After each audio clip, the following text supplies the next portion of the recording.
Hello everyone, welcome to my channel teachers talks. कैसे हैं आप लोग? आशा करती हूँ कि आप लोग अच्छे होंगे और अपनी तैयारी में लगे होंगे। जैसा कि आप लोगों को मैंने पहले भी कहा था कि अगर आप टीचर बनना चाहते हो तो अपने स्टेट को छोड़कर अदर सेंट्रल लेवल की भी तैयारी करो।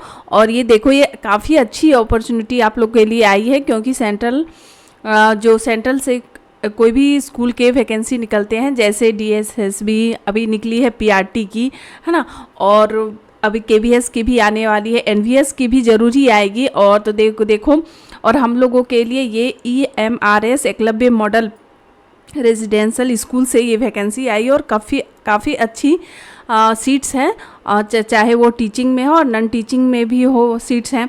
लेकिन है इसी तरह के आते बहुत ज़्यादा है तो नहीं कहा जा सकता, लेकिन ठीक है, आप लोगों के लिए ये गोल्डन अपॉर्चुनिटी है, तो आप लोग इसकी तैयारी में लग जाओ।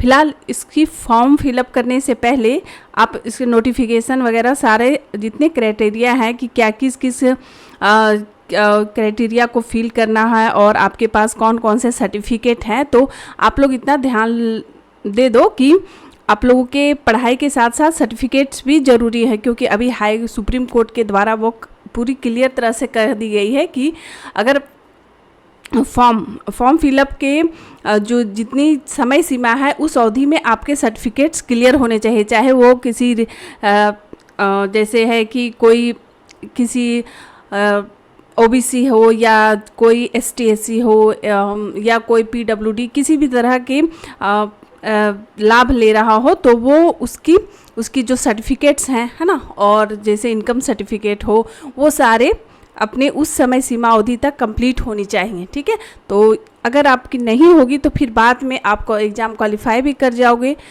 उसके बाद आपकी नौकरी नहीं लगेगी। ऐसा मैं इसलिए कर रही हूँ कि बहुत स्टूडेंट के साथ ऐसा हुआ है, तो आपकी मेहनत बेकार चली जाएगी। तो प्लीज़ अपने पेपर को सही करें।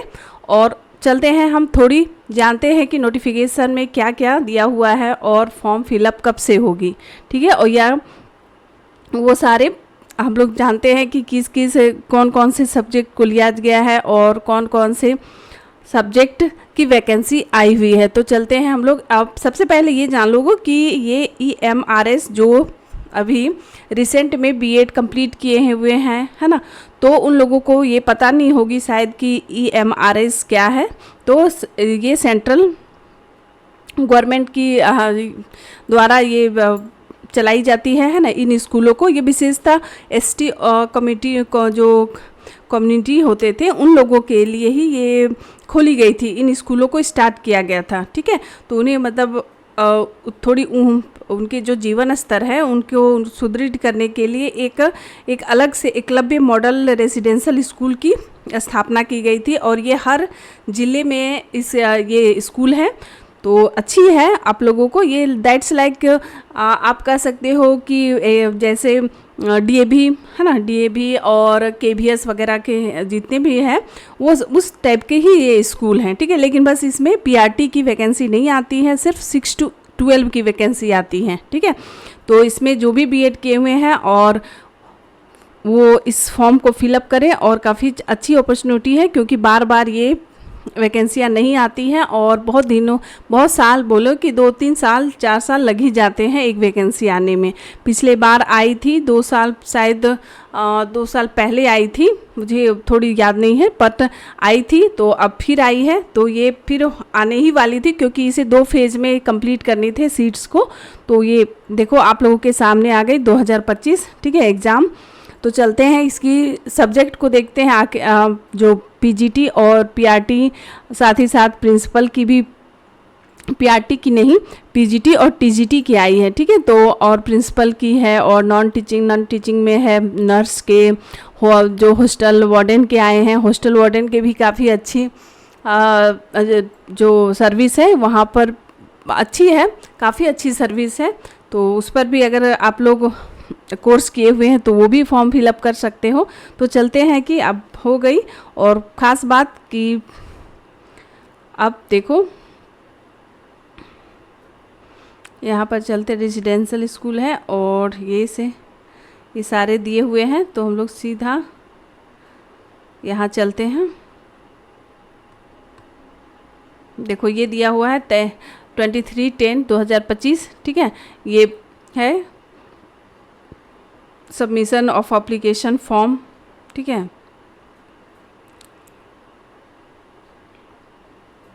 और देखो for female SC ST PWD candidates के लिए दिया है, एप्लीकेशन फ़ी वगैरह है ना, प्रोसेसिंग फ़ी टोटल इतना, ठीक है।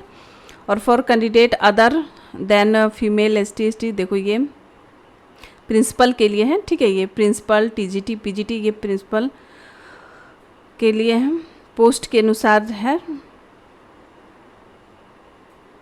अब देखो सबसे पहली बात है कि ये एग्ज़ाम, डेट ऑफ एग्ज़ाम, ठीक है, एग्जामिनेशन। और ये सबसे बड़ी इसमें ये बदलाव आई है कि पिछले बार सिर्फ एक एग्ज़ाम में एक ही एग्ज़ाम ली गई थी, बट इस बार 2 फेज में एग्ज़ाम होगी, है ना, Tier 1 और Tier 2। देखो यहाँ पर दिया गया है Tier 1 को जो क्वालिफाई करेगा वही Tier 2 को A2 में बैठ पाएगा। तो सबसे पहले ये 2 तो थोड़ी डिफ़िकल्टी बढ़ गई है इस एग्ज़ाम की, बट कोई नहीं, अपनी मेहनत में लगे रहना। और ये देखो सबसे बड़ा बदलाव वही हुआ है। और देखो ऑनलाइन मोड, यानी कि एप्लीकेशन आप ऑनलाइन ही भर पाओगे, ठीक है। तो ये सारे, अब हम लोग थोड़ी इसकी चलते हैं और मैं बाद में बताऊंगी कि आखिर सर्टिफिकेट्स के बारे में या डिटेल सिलेबस इसकी मैं बाद में आपको एक सेपरेट वीडियो में बताऊंगी कि आखिर इसकी एज जो बहुत सारे एज जो कि गणना है वो किस ईयर से की गई है, वो सब सारे डिटेल में नेक्स्ट वीडियो में बनाऊंगी, क्योंकि ये काफ़ी लंबी हो जाएगी वीडियो। तो ये जैसे प्रिंसिपल का देखो, प्रिंसिपल के लिए वैकेंसी कितनी है 225, है ना, 225 PGT के लिए ये काफ़ी अच्छी है, ठीक है, 1460 फिर TGT के लिए भी है। तो जो भी CTET क्वालिफाई है ना 6 to 8 के लिए, तो वो फॉर्म फिलअप कर सकते हैं। कितनी है 3962 है, तो काफ़ी ज़्यादा है। और फीमेल स्टाफ नर्स के लिए है, ये भी है 550, हॉस्टल वार्डन, ठीक है। तो ये सारे बहुत दिए गए हैं, लैब असिस्टेंट, ठीक है। तो टोटल कितने हैं 7267 सीट्स हैं, ठीक है। तो ये काफ़ी अच्छी है। और साथ ही साथ देखो प्रिंसिपल के लिए ग्रुप A के लिए है OBC, ठीक है। और अनरिजर्व कैटेगरी के लिए 116 पोस्ट हैं, OBC के लिए 60 हैं, ठीक है, SC। तो ये सब देख लेना अगर जिन्हें भी प्रिंसिपल की भरनी हो। और देखो यहाँ पर देखो अगर पोस्ट ग्रेजुएट टीचर PGT के लिए कितनी है, ग्रुप B के लिए देखो इंग्लिश में टोटल इतनी 112 सीट्स हैं, सभी सीटों को बांट दिया गया है। तो आप ये देखो जैसे हिंदी के लिए कितनी है 81 है, और देखो हिस्ट्री के लिए कितनी है 140 है, ठीक है। ज्योग्राफी के लिए 98 है। और ये यहाँ पर क्राइटेरिया के अनुसार बांटा गया है, देखो OBC ST SC और EW सभी के सीट्स बांट दिए गए हैं। तो जिन्हें अगर अपने जनरल में भरने हो तो जनरल में भी भर सकते हो, ठीक है।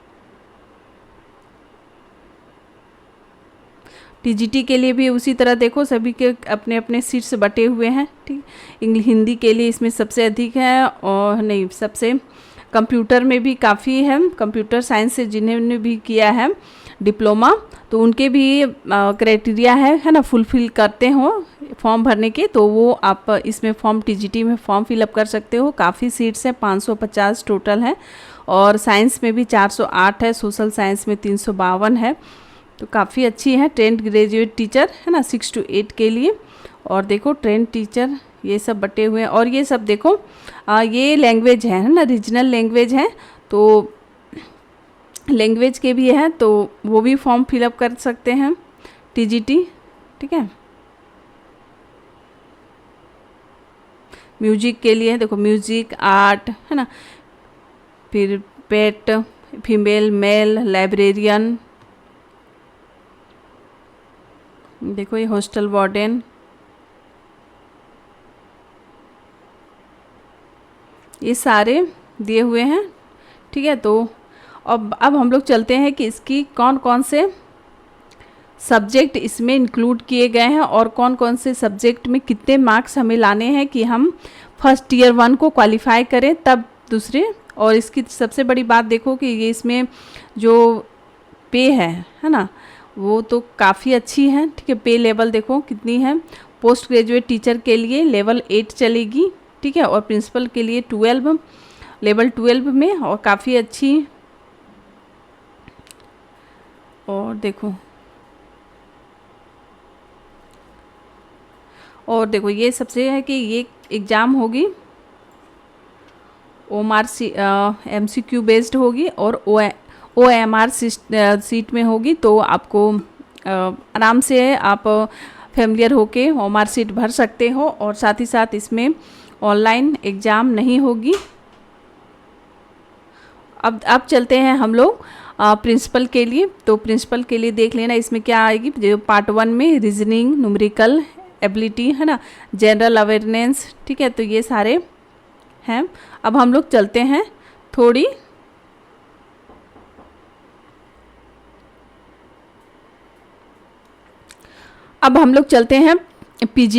पीजीटी में जो टियर 1 है, इसमें कौन कौन से सब्जेक्ट दिए गए हैं। और सबसे पहले तो मैंने बता ही दिया कि OMR सीट में भरी जाएगी, टोटल मार्क्स होंगे 100। और पार्ट 1 में जनरल अवेयरनेस आएगी, है ना। जनरल अवेयरनेस में किसी भी चीज़ को, चाहे वो कोई भी सब्जेक्ट हो, हिस्ट्री, ज्योग्राफी, पॉलिटिकल, फिर सिविक्स, जो साइंस में सब्जेक्ट आते हैं, बायोलॉजी, केमिस्ट्री, या जनरल अवेयरनेस, कोई भी क्वेश्चन आपसे इसे पूछा जाएगा 10 मार्क्स का। और टोटल क्वेश्चन भी होंगे 10। और रीजनिंग एबिलिटी भी पूछी जाएगी, ये भी 15 नंबर के हैं, है ना। और साथ ही साथ आईसीटी भी 15 की है। और टीचिंग एप्टीट्यूड है, इसमें काफ़ी ठीक है, जिसकी टीचिंग एप्टीट्यूड है अच्छी है, उसमें 30 मार्क्स के क्वेश्चन रहेंगे और 30 मार्क्स भी मिलेंगे, अच्छी है ये भी। और डोमेन नॉलेज है ना, तो डोमेन नॉलेज में आपको देखो activity based pedagogy and case study based question रहेंगे यहाँ पर, वो 20 मार्क्स के हैं। और डोमेन नॉलेज में पहले 80 मार्क्स के आते थे, बट इसकी संख्या, इसकी जो क्वेश्चन भी 20 कर दिए गए हैं इसकी। और मुझे लगता है कि जो टियर 2 में अपने सब्जेक्ट को लेकर अधिक कंसाइज हो जाएंगे और सब्जेक्ट से क्वेश्चन पूछा जाएगा टियर 2 में। ये सिर्फ एक मुझे लगता है ये एक छटनी होती है ना, कि हाँ जो तेज हैं उन्हें छांट कर फिर टियर 2 में उन्हें बिठाया जाएगा, है ना। तो ये हो सकती है, इसीलिए इसमें अपने सब्जेक्ट को बहुत ज़्यादा अहमियत नहीं दी गई है। टियर 2 में अपने सब्जेक्ट से लेकर सारे, जैसे कि पीजीटी में जिन्होंने भी साइंस बैकग्राउंड के लोग बायोलॉजी से किए हों, या जैसे ज्योग्राफी से कोई करते हों, है ना, ग्रेजुएशन पीजीटी किए हों, ठीक है, तो वो उन सब्जेक्ट को स्पेसिफिक उनका 80 मार्क्स का अगर आप केवीएस में भी देखोगे तो 80 मार्क्स के क्वेश्चन पूछे जाते हैं। तो इसमें टियर 2 में उसे काफ़ी क्वेश्चन पूछे जाएंगे। तो टियर 1 में उसे सिर्फ 20 मार्क्स का किया गया है, ठीक है। और एनईपी से 10 मार्क्स होंगे, है ना। और टोटल होंगे 100 क्वेश्चन और 100 मार्क्स के होंगे, ठीक है। और साथ ही देखो, the test will be of 2 hours 30 minutes duration without any time limit for each part of the test individually. ये सारे दिए हुए हैं।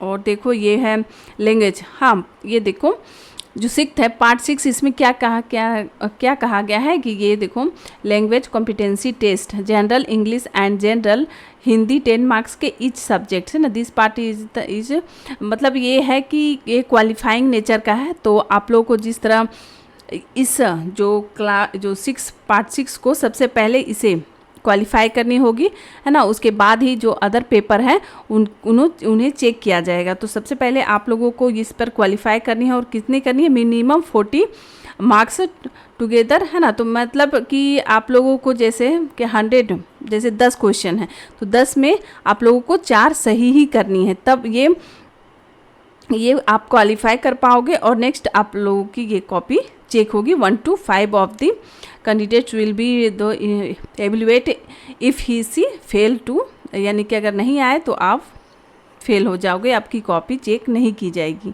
ठीक है। अब देखो tier 2 only for candidate who will be short listed in the ratio 1:10 मतलब 1:10 रेशियो में होगी, ये नोटिफाइड होगी, वैकेंसी फिर से निकलेगी, है ना। मतलब छटनी मैंने बोला था ना कि छटनी करने के बाद, यानी कि ये छटनी ही है, यानी कि जो अच्छे विद्यार्थी हैं उन्हें निकाल कर वो टियर 2 में बैठाएंगे, ठीक है। तो वही हुआ। और देखो अब ये थी, देखो ये बाद में एग्ज़ाम के लिए टियर 2 के लिए है, ठीक है। अब ये देखो टीजीटी के लिए देखो उसी तरह की सब्जेक्ट है ना, OMR सीट के में होगी, देखो टीजीटी के लिए। और साथ ही साथ देखो जनरल अवेयरनेस 10 मार्क्स के, ठीक है। और रीजनिंग एबिलिटी 15। और ये हो गया नॉलेज ऐसे टीचिंग एबिलिटी डोमेन नॉलेज, ये 20 मार्क्स के, टोटल 30 मार्क्स, ठीक है। यहाँ 30 है, टाइमिंग वही है। फिर क्वालिफाई भी पीजीटी की तरह ही करनी है, और यानी कि टोटल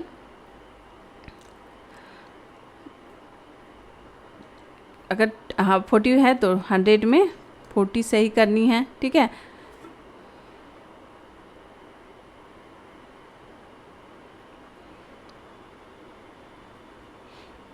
अब चलते हैं हम लोग, देखो हॉस्टल वार्डन के लिए है, तो जो भी हॉस्टल वार्डन के लिए अप्लाई करेंगे तो वो ये फॉर्म फिलअप कर दोगे, ठीक है।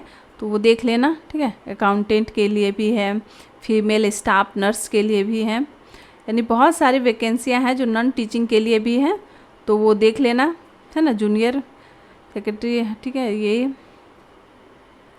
लैब असिस्टेंट्स के लिए है। और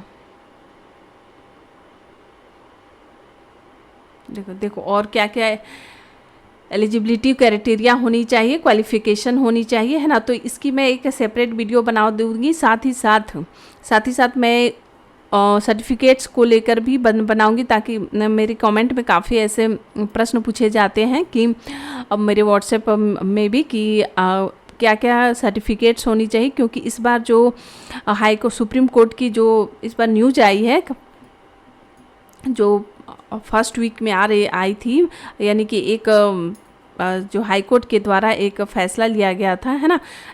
तो निर्णय लिया गया कि जो सर्टिफिकेट्स होंगे वो उस क्राइटेरिया के अंदर, जब फॉर्म फिलअप होगी उसके अंदर होनी चाहिए, और पहले भी होती थी, है ना। तो आप लोग इस बार सर्टिफिकेट्स पर कोई इधर उधर की बात नहीं करनी है, अपने सर्टिफिकेट्स को पूरी तरह अपने पास रखनी है, और जिसे भी अपने जो फॉर्म फिलअप करने हैं तो उस समय तक उनके सारे सर्टिफिकेट आ जानी चाहिए, यानी कि 23 तक, अक्टूबर तक है, तो अक्टूबर तक ये आ जानी चाहिए उनके सर्टिफिकेट्स, ठीक है। और देखो यहाँ पर क्या, मास्टर डिग्री ऑफ रिकॉर्ड जो recognised institute with at least the 50 marks, bachelor degree of education from the NCTE, है ना। जो रिकॉग्नाइज्ड इंस्टीट्यूट यानी कि NCT के अंतर्गत जो भी जहाँ से भी बीएड किए हुए हैं वो NCTE के रिकॉग्नाइज्ड इंस्टीट्यूशन के लिस्ट में आते होंगे, है ना। और मिनिमम कितनी चाहिए, 50% मार्क्स चाहिए, ठीक है, सभी के, ठीक है, बैचलर में। और देखो सभी के दिए हुए हैं, ठीक है। तो मैं इसके लिए एक उसकी एज क्राइटेरिया और सब्जेक्ट और कितने, चाहे टीजीटी हो या पीजीटी हो, उसके लिए मैं एक सेपरेट वीडियो बना दूंगी, है ना। और किस सब देखो यहाँ पर किन सब पीजीटी में किन सब्जेक्ट की वैकेंसी आई है। देखो ये PGT English, PGT Hindi, PGT physics और केमिस्ट्री, मैथ, इकोनॉमिक्स, और सारे क्या क्या कैंडिडेट क्या मतलब सब्जेक्ट के साथ क्या टीजीटी में तो कॉम्बिनेशन होती है, तो वो भी मैं बताऊंगी कि टीजीटी के लिए कौन कौन से सब्जेक्ट कॉम्बिनेशन की आवश्यकता है। देखो पीजीटी हिस्ट्री के लिए है, तो पीजीटी हिस्ट्री के लिए मैं इसमें 11-12 तो मस्ट हैं, तो मैं 11 क्लास की NCERT मैंने चैप्टर स्टार्ट किया है और कुछ पढ़ाई भी हूँ, मैंने पढ़ाया भी है, तो आप उसे जाकर देखो, और उसमें से और किसी को नोट्स की ज़रूरत है तो प्लीज़ मेरे जो कमेंट सेक्शन में ज़रूर लिखना, और मैं उसकी जवाब दूंगी और उन्हें नोट्स भी वैसे तो मैंने फ्री नोट्स लिंक में दे रखा है, तो उसे आप डाउनलोड कर लेना या पढ़ लेना, ठीक है। और उसी से क्वेश्चन आते हैं, क्योंकि एनसीईआरटी चाहे वो केवीएस हो, एनवीएस हो या कोई भी सेंट्रल एग्जाम के, वो अपनी एनसीईआरटी को काफ़ी प्रिपेयर करती है ना। तो एनसीईआरटी से ही फैक्ट पूछे जाते हैं।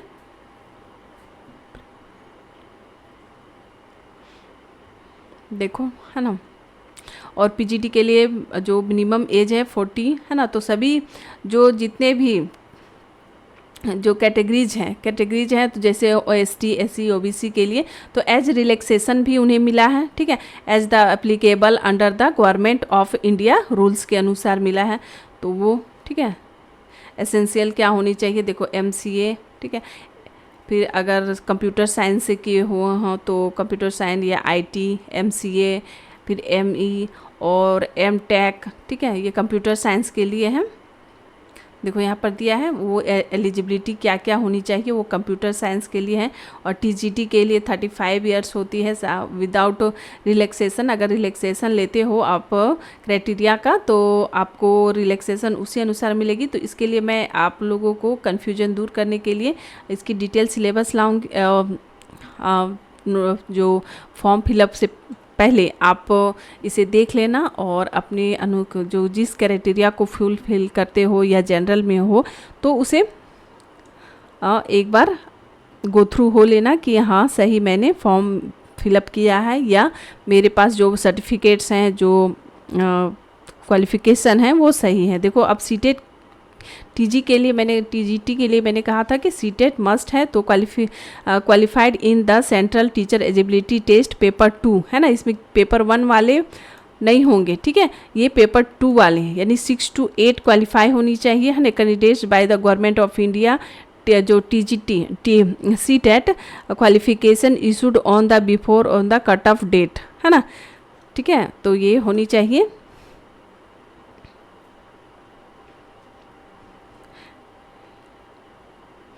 तो और ये देखो मेन सब्जेक्ट होनी चाहिए, सब्सिडरी सब्जेक्ट, ठीक है। देखो अगर बायोलॉजी, लाइफ साइंस तो केमिस्ट्री एंड बॉटनी और जूलॉजी होनी चाहिए। बॉटनी के साथ केमिस्ट्री और जूलॉजी, फिर zoology, chemistry and botany. Regional language, ठीक है। तो ये सारे हैं। और देखो एक बात मैं आप लोगों को आज इसके साथ साथ आप लोगों को यहाँ पर देखो अभी, हाँ, और ये देखो इसमें डिसेबिलिटी के सर्टिफिकेट फॉर्मेट दिया हुआ है कि आप किन किन फॉर्मेट से अपनी जो क्राइटेरिया फुलफिल करते हो, तो किस किस फॉर्मेट में होनी चाहिए। अभी जो नोटिफिकेशन है उसमें देखो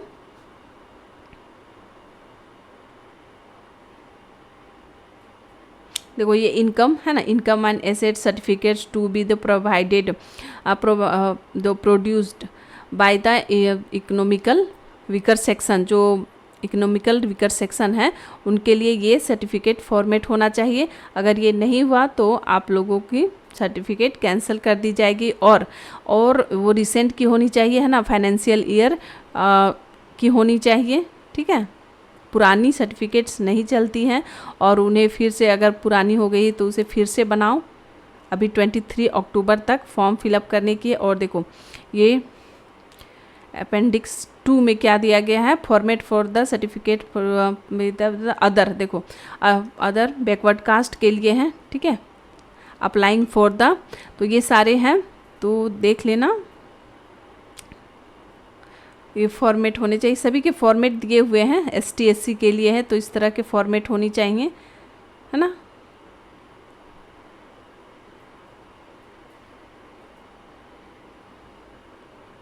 ठीक है, तो ये सब पहले अपने सर्टिफिकेट को भी PWD के लिए भी हैं। और देखो ये दिए गए हैं कि कैटेगरी ऑफ पर्सन्स, यानी कि रिलैक्सेशन भी मिलता है। तो किसी schedule caste and schedule tribe के लिए 5 इयर्स के लिए, अदर बैकवर्ड कास्ट के लिए 3 इयर्स का रिलैक्सेशन मिलती है। और candidates with the 3 years continuous, तो देखो ये अगर सेंट्रल गवर्नमेंट में कोई हैं पोस्ट में तो उन्हें 5 इयर्स की है, ठीक है। तो ये सारे हैं जम्मू कश्मीर और द वोमेन के लिए, है ना, जो भी वुमेन है उनके लिए काफ़ी अच्छी रिलैक्सेशन मिलती है यहाँ पर 10 ईयर के लिए, ठीक है। All category only if the applying the PGT TGT post के लिए 10 ईयर्स की मिलती है। पर्सन विद डिसेबिलिटी, है ना, इंक्लूडिंग वुमेन रहती है ना, तो उन्हें एसटी के लिए देखो 15 ईयर्स मिल जाती है। अगर वुमेन भी है और डिसेबल है तो उसे ओबीसी के लिए ये 13 ईयर्स, फिर जनरल के लिए 10 ईयर्स, ठीक है, तो काफ़ी अच्छी है। तो for the employment working the, अगर EMRS में अगर सर्विस करे हो तो देखो इतनी है 15 ईयर्स की हो जाने पर भी, और देखो ये सारे, ठीक है।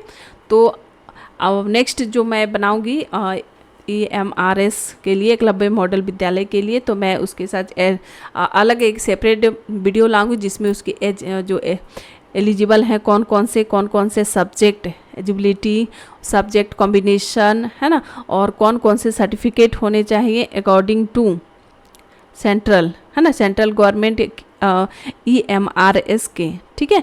और साथ ही साथ मैं सब्जेक्ट कॉम्बिनेशन तो बताऊंगी ही, साथ से रिलैक्सेशन भी बताऊंगी कि किन किन लोगों को कितनी रिलैक्सेशन मिलेगी, किन किन जो क्राइटेरिया को फुलफिल करते हैं। साथ साथ ये भी बताऊंगी कि कौन कौन से सब्जेक्ट की तैयारी करने से हमारे अच्छे मार्क्स आ सकते हैं, जिससे हम लोग क्वालिफाई हो सकते हैं, ठीक है। तो हिस्ट्री के लिए आप हिस्ट्री के लिए चैनल में जाओ, है ना, टीचर्स टॉक, वहाँ पर हिस्ट्री के मैंने 1 या 2 चैप्टर कराए हैं और मैं अब नेक्स्ट चैप्टर कराऊंगी। उसमें जो सूफी आंदोलन हुए थे, भक्ति आंदोलन हुए थे, वो चैप्टर हैं, ठीक है। वो काफ़ी लेंदी है लेकिन मैं 2 पार्ट में बनाऊंगी। तो उस सब्जेक्ट को वहाँ पर जैसे अलवार हुए थे, अलवार, ठीक है, सॉरी, अलवार हुए थे, नैनार हुए थे, है ना, और बहुत से सूफी संत भी आए हुए थे, ठीक है।